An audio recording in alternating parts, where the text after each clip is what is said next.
Добро пожаловать в мой канал.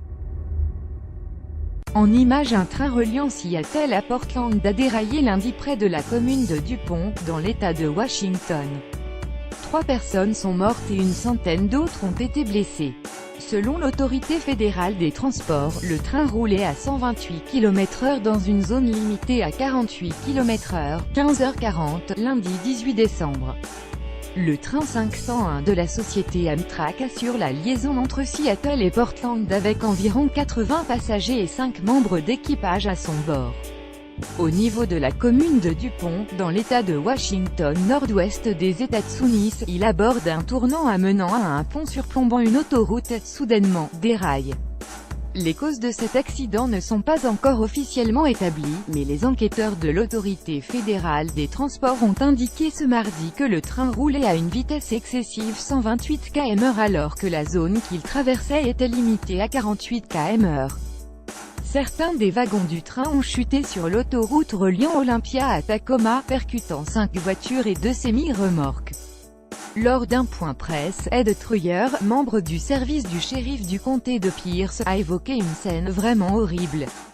Le policier a par ailleurs indiqué qu'aucun automobiliste n'avait été tué par la chute des wagons sur la route mais que plusieurs avaient été blessés. En revanche, 3 passagers du train sont décédés dans l'accident.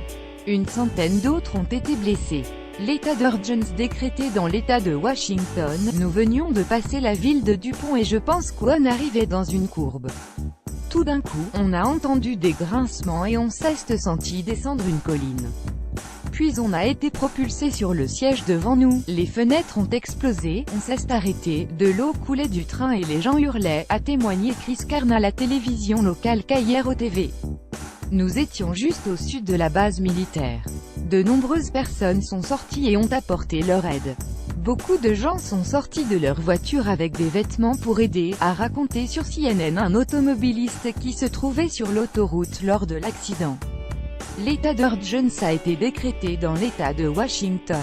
Le président d'Amtrak s'est déclaré « profondément attristé », insistant sur le fait que la société ferait « tout ce qui est en son pouvoir pour soutenir les passagers, les membres d'équipage et leurs familles ». Mes pensées et mes prières vont aux personnes victimes de cet accident, n'a pas tardé à Twitter Donald Trump. 7 000 milliards de dollars ont été dépensés au Moyen-Orient au détriment de nos routes, ponts, tunnels et voies ferrées, pas pour longtemps, a-t-il ajouté. Un précédent, une des voitures du train est tombée sur la route. Washington State Patrol aux États-Unis, le dernier accident ferroviaire de cette ampleur remonte au 12 mai 2015, quand l'Amtrak 188 reliant Washington à New York avec 243 personnes à bord avait déraillé à l'entrée d'une courbe alors que le train était lancé à 170 km/h, soit plus de 2 fois la vitesse autorisée. L'accident avait fait 8 morts et blessé plus de 200 personnes. Lire aussi déraillement à Philadelphie. Le train roulait 2 fois trop vite selon les experts. Le déraillement aurait pu être évité très simplement si un système de limitation de vitesse, utilisé depuis des années, avait été installé à l'endroit de l'accident. Appelé Positive Train Control PTC, ce système de contrôle permet de surveiller où se trouve le train et la vitesse à laquelle il circule, grâce à des capteurs GPS placés à la fois dans les trains et le long des voies.